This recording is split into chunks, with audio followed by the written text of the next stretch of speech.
Once upon a time, when you hear the word kidnapper, you might imagine a scary person in a white van with dark windows and creepy eyes. But what if I told you that sometimes, people you love can be the ones who take you away? Back in 1987, just before summer break, I was 10 years old. My parents were good people, but they were going through a tough divorce. My mom wanted to move us closer to her parents in Washington once she got custody of us. At that time, we lived in Michigan. But my dad faced a problem. If he went to Washington too, he might not find a job or a place to live. We would be far away from him, and he might only see us a couple of times a year.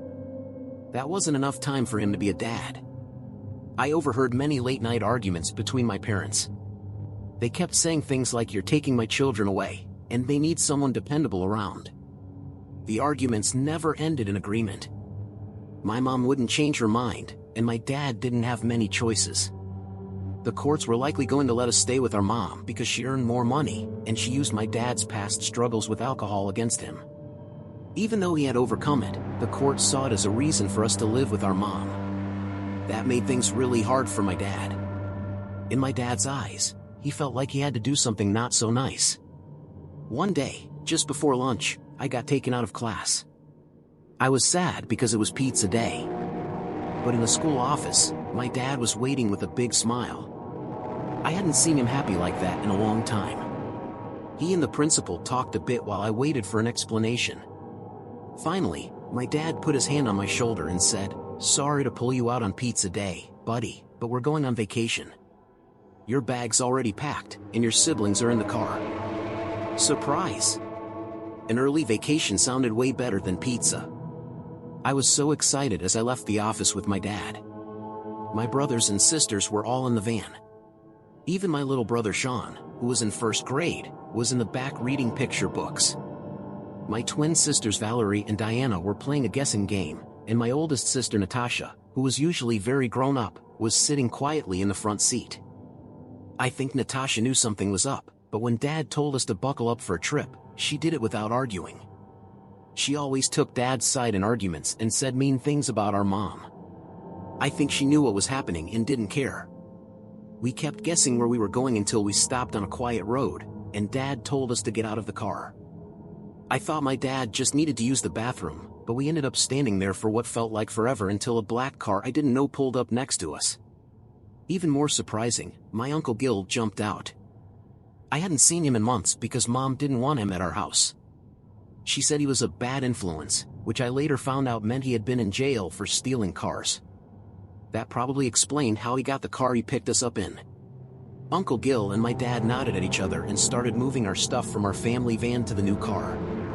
Us kids were confused, but Natasha just started helping without asking questions.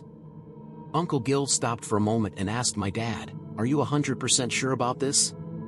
"I've got your back, but I want to be sure. This path you're taking, you can't come back from." Dad took a deep breath and looked at all of us. 100% sure. "Thanks for all of this, Gilbert." "Hey, what are brothers for?" Uncle Gil laughed and then called us over for hugs before we left.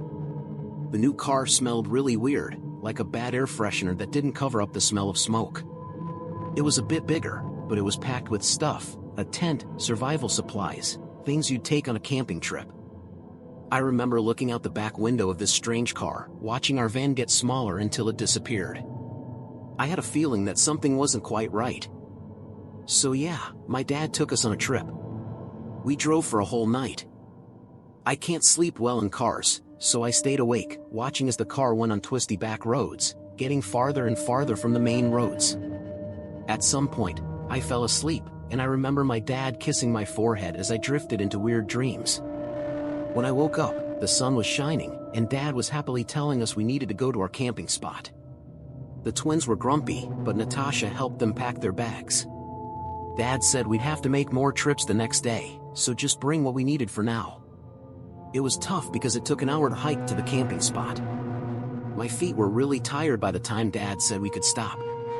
Diana flopped onto the ground, and although I wanted to do the same, I was more amazed by how beautiful the place was. It was the perfect camping spot, hidden away all by itself. There was a little creek nearby that led to the lake, and there was even a small cave in the cliff wall that we turned into our fridge because it was cool and low in the ground. The best part was the ground was flat, so we wouldn't roll around awkwardly in our sleeping bags that night. Sean was the happiest of all of us. My little brother had slept through the whole night and was now running around, collecting pretty rocks. Once his pockets were full, he'd toss them around and start again, finding newer and prettier rocks. His joy made us feel better. In the morning, we set up our campsite with 2 tents and a really cool fire pit.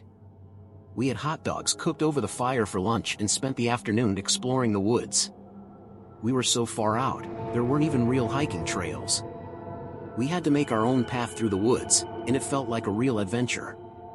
That night, sleeping under the stars, I felt no fear, almost forgetting how strange this trip had been at the beginning.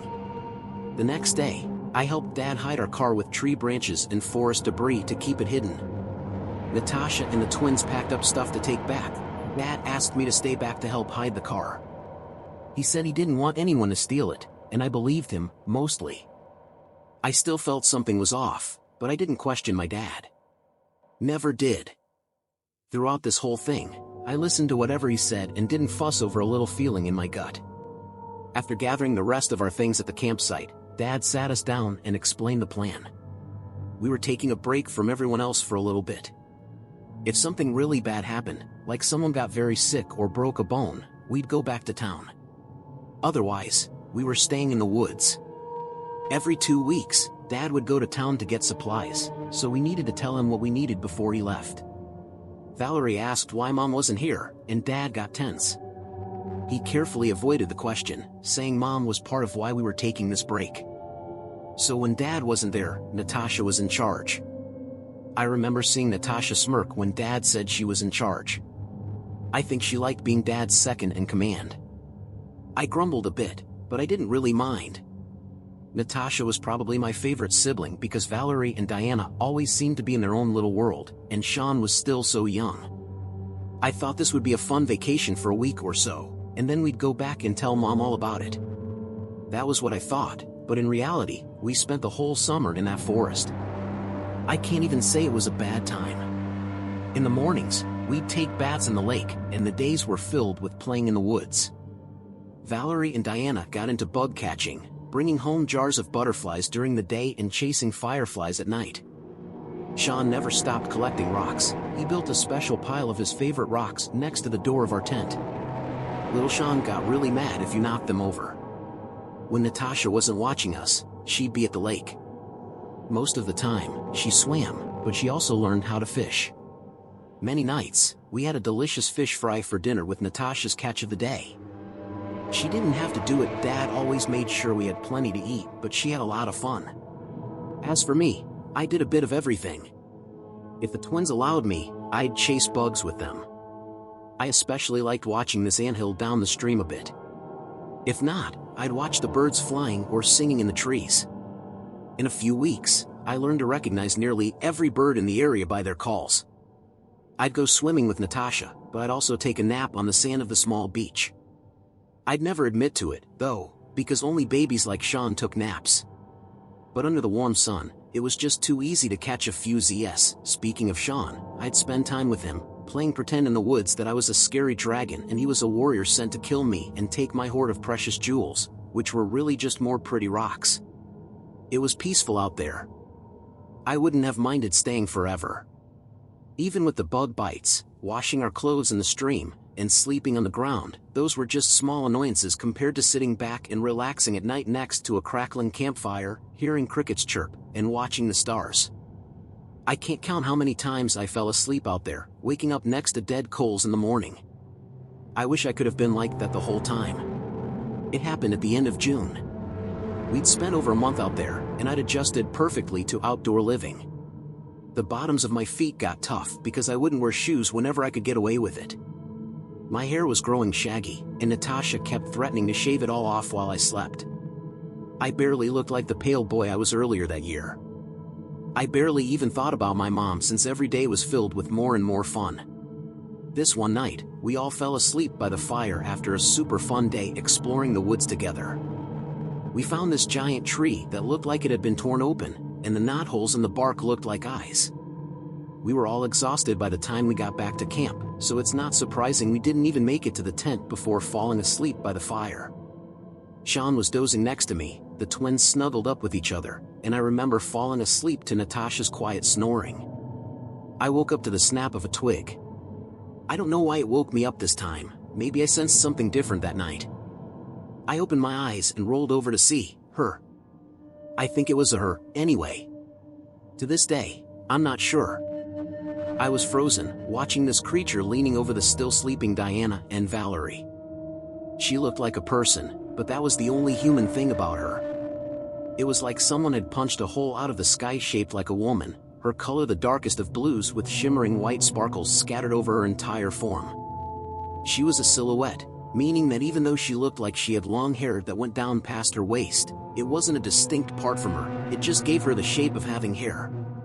She didn't have any facial features, no eyes, just soft dips in the skull where they'd typically be placed, and she just had the shape of a face.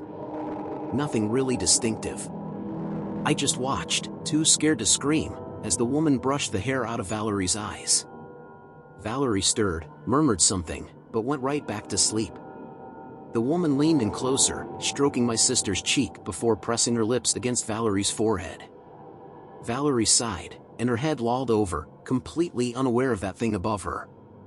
The woman did the same to Diana, who snuggled in deeper with her twin and remained just as unaware.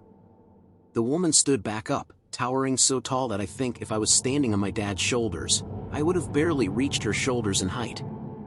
Still almost entirely silent, she walked over to Natasha. I begged myself to open my mouth, just do something, but all I did was watch as the woman did the same to Natasha, just brushed the hair from her face in a gesture so affectionate it really could only be described as maternal, and pressed her lips to Natasha's head. I shook in my sleeping bag as she walked over to us, stepping over the fire like it was not even there.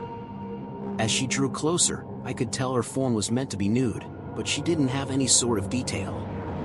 Again, just the outline of a human rather than the actual being. She apparently ignored me, stepping over my prone form and right to Sean. She took the hoodie that was sitting on his lap and tucked him in, which actually had him awake, just for a moment. I thought perhaps he might be able to break this spell over me and call for our dad so this messed up dream could be over. Instead, I saw a lazy smile on his face. "Mom," he murmured, eyes still blurred with sleep. I heard something soft, like the echo of a laugh, before the woman placed a soft kiss on his head. Sean fell right back to sleep. Her task now done, the woman got up and walked back into the woods, vanishing among the trees as all I did was watch. It wasn't until she was out of sight that I could finally draw breath, and when I could make sound, I screamed at the top of my lungs. My siblings all shot awake, my dad flying out of the tent with his hunting rifle out as I pointed into the woods and babbled what I imagined came off as sheer nonsense. When I finally managed to get anything out that was coherent, it was about the woman in the woods. The woman made of the sky, that was just right there. See, look at the footprints. She was just standing right there. It would have likely been more convincing if it wasn't the middle of the night and we weren't all just asleep, and if the campsite wasn't filled with just as many bare footprints from the rest of us. Diana and Valerie gave me venomous looks while Sean literally just fell back asleep. Natasha just sighed and shook her head. "You woke us up for a nightmare. Dude. You're pulling dish duty at all 3 meals tomorrow." No matter how much I insisted that no, I did see someone in our campsite, even my dad just patted my head and told me it was just a bad dream. Now come back in the tent, and let's go back to sleep. With no one believing me, I went back into the guy's tent and hid in my sleeping bag, feeling super embarrassed. The next morning, I didn't even want to get up, I felt so bad for waking everyone up. But I couldn't shake the feeling it wasn't just a dream. Even though Natasha's threat about dish duty was just words, I still ended up doing it for all 3 meals. Like I said, I felt bad. And by the time the day was over, I had started to believe what my family had told me, that I just had a bad dream or night terrors, and the woman wasn't really there. But I wasn't wrong. What I saw was real. And what I saw was the giving of a blessing. A week later, Sean started complaining about a scratchy forehead. A mosquito bite had sprouted right in the center of his forehead, and even though Dad applied Neosporin, both Natasha and I had to keep telling Sean to stop scratching. By morning, he'd scratched his forehead until it bled, and the bug bite had not shrunk in the slightest. Natasha plastered his forehead in band-aids, tootling her tongue. "You better stop trying to scratch that," she scolded, using that motherly tone she'd mastered over our camping trip. Sean pouted, his fingers twitching as he did his best to hold them in his lap. "It's all scratchy, though," he complained. "Itchy." "It's itchy, you doofus," Natasha corrected, putting one more band-aid on there for good measure. "And if you keep taking your fingers to it, you're gonna rip your whole face off." "I mean it. Stop scratching." After a bit of grumbling, he managed to stick his hands in his pockets, but it was clear he was uncomfortable. Natasha chewed her bottom lip before getting up. "I'll see if Dad considers this an emergency," she decided, striding away from us.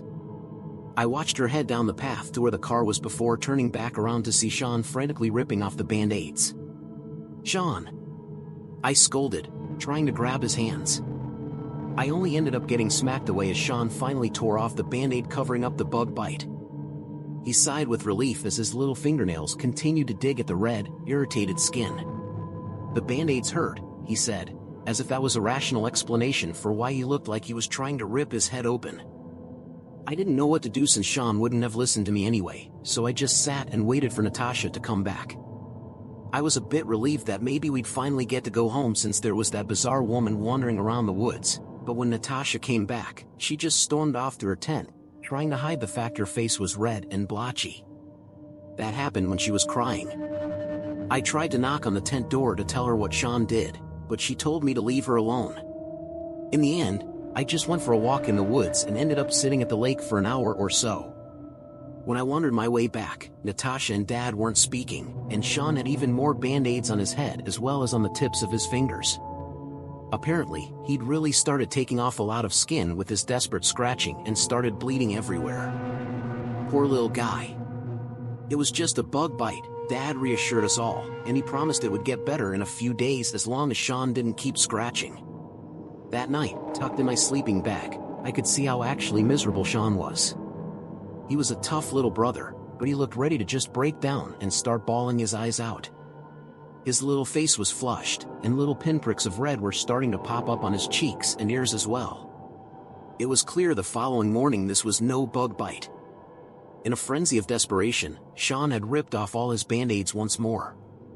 His entire head was covered in tiny red bumps cascading down to his neck, and the bug bite had actually doubled in size, looking like a zit ready to pop in the dead center of his forehead. His eyes were near swollen shut, and he had ripped up his fingernails desperately clawing at his face to make the itching stop. Natasha took one look at the poor little guy when he ambled out of the tent and gestured him to come over. "I'm gonna pop that," she decided.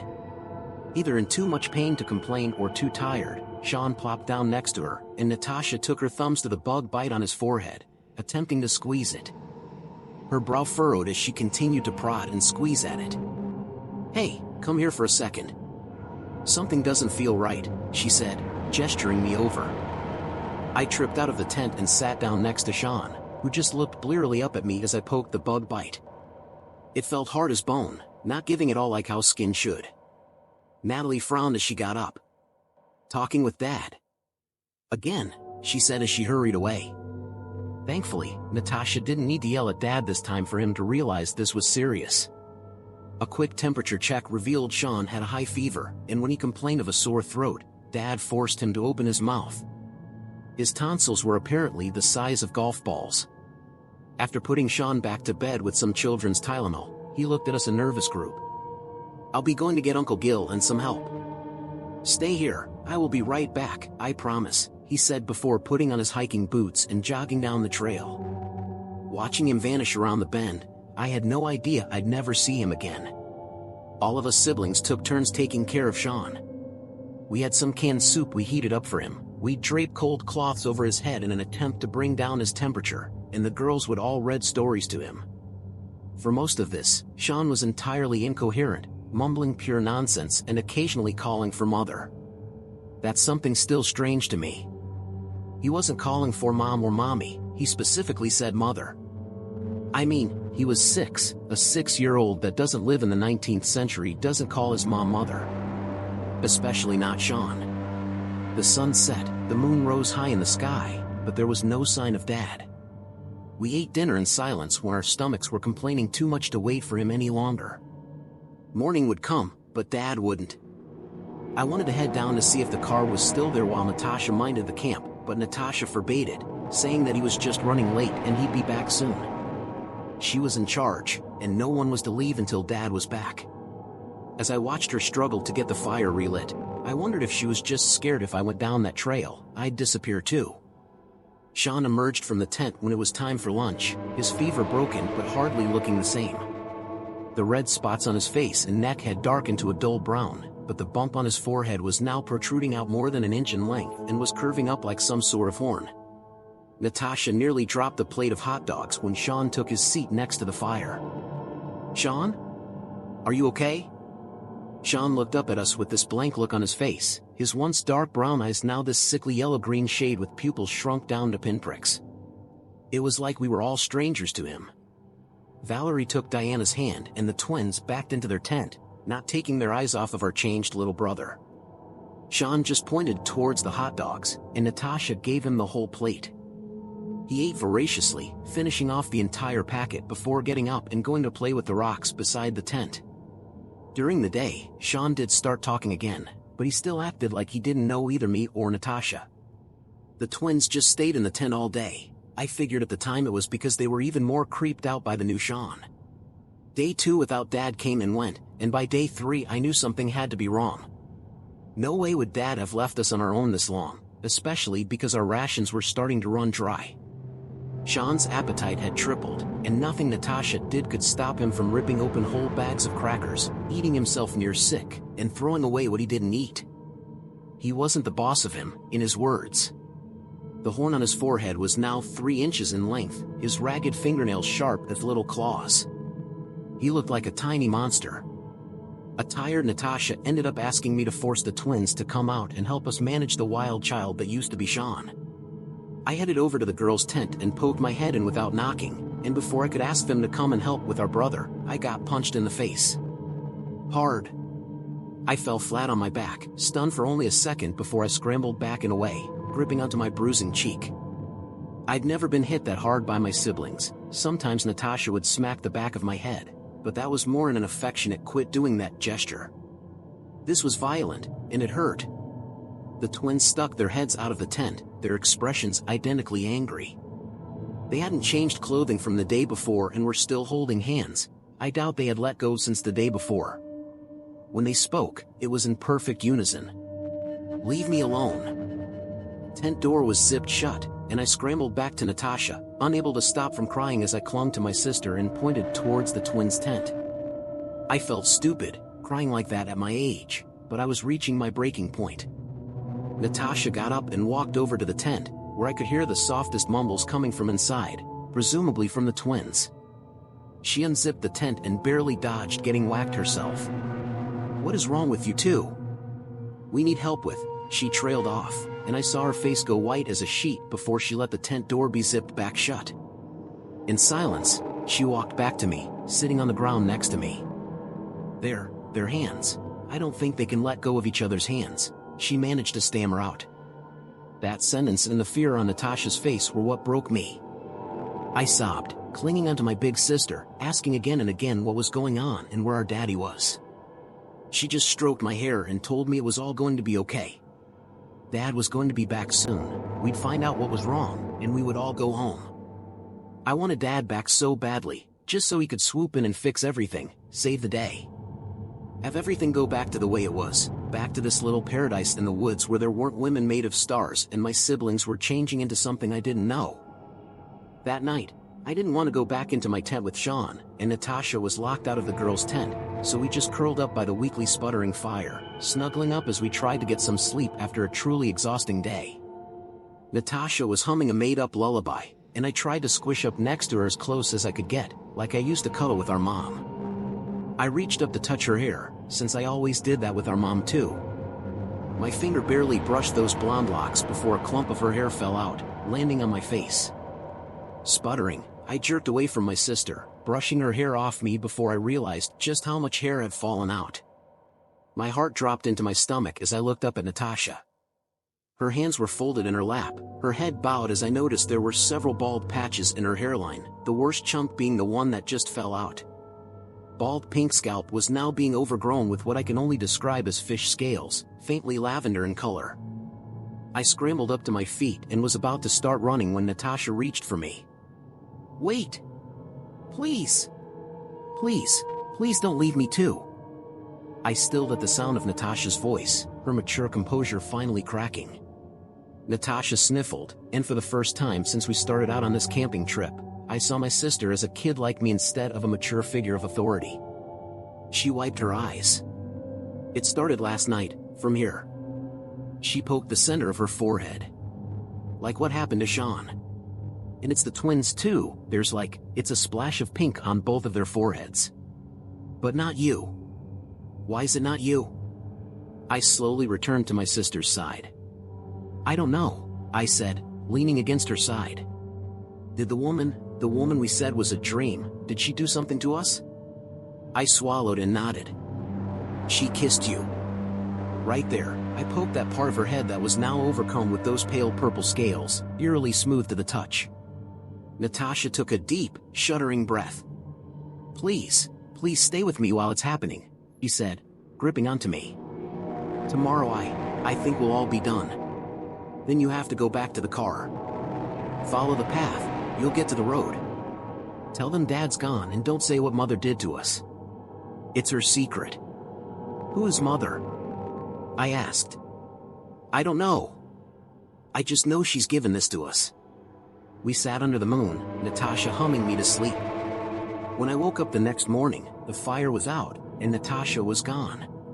Even though I remembered her telling me to just go right to the car, I followed her footprints, finding her tennis shoes a short distance away. Her footprints meandered towards the creek where they vanished into the water. I just rolled up my pajama pant legs and started striding along in the creek. I got halfway to the lake when I found Sean, Diana, and Valerie sitting on the creek bank. The horn on Sean's head was now almost half a foot long and stone gray in color. Each of his toes and fingers ended in a point, like the end of a thumbtack. He lay across the twins' laps, and I came to a stop when I saw that Diana and Valerie had fused together. Diana's right and Valerie's left sides were now completely conjoined. They were so pale their skin was practically translucent. Their heads turned in unison to face me, and their orange butterfly wings flapped once. "Yes?" they asked, their voices in chilling harmony. "Where's Natasha?" I asked. Valerie pointed with her remaining arm. "At the lake," they said. Sean cracked open one of his sickly colored eyes and bared his jagged teeth at me, warning me what would happen if I got too close. I stuck to the other side of the creek as I continued on my way. I supposed Valerie knew I wouldn't have left, because she was waiting for me at where the creek fed into the lake, swimming in circles. All of her hair had fallen out, from all the hair on her head to her eyebrows and eyelashes. She came to a stop when she saw me approach, poking her head entirely above the water. Slits lined her neck, gills flapping uselessly in the air. She had to duck back down for a moment, I suppose to catch her breath, before she rose again. I stood on the bank, staring into the eyes that were now glassy and flat. Her lips parted, her webbed hand reaching up to brush against my face, before she closed them and shook her head. "I'm gonna miss you," I said, trying to catch even the smallest glimpses of what was left of my best sister. A translucent set of eyelids blinked over those flat golden eyes, and a tear coursed down her scaled cheek. Then her tail flipped above the water, a deeper purple compared to the scales on the rest of her body, slapped against the surface, and with that, she dove below the surface. I called for her, screamed her name for what felt like forever, but she never returned to the bank. I sobbed, I begged. I just wanted to have a few more moments with my big sister, but I didn't see Natasha again. When I finally did tear myself away from that lake, I kept looking back every few steps for a glimpse of her, but the waters of the lake remained smooth and undisturbed. I hoped that I'd find my dad along the way, but my heart sank when I reached the car and found it was still there, only with a set of score marks down the side like something had slashed it with its claws. I didn't waste my time there any longer. It took me until nightfall to reach the road, and I'm sure I spooked the hell out of the elderly couple that found the dirty child only wearing pajamas and no shoes in the middle of nowhere. I was immediately taken to the police, where I was identified quickly as one of the kidnapped kids that went missing months ago. I tried, of course, to explain we were just camping with our father, but well, that didn't exactly fly. I imagine my mom broke a few speeding laws when she got the good news that I'd turned up, but when she asked me where the rest of us were, I just broke down crying. I couldn't say it. My dad never made it out of that forest. They combed it looking for the rest of my MIA family, but they only found our abandoned campsite. Not a sign of my siblings turned monsters or my father. They determined that the only thing that could have made the claw marks on the car would be a bear, but since I never even saw a bear that whole time when I was out there, I seriously doubted it. Uncle Gil obviously went to prison for aiding his brother in the kidnapping of his children, but he swore up and down he didn't hear from my dad on the day he disappeared.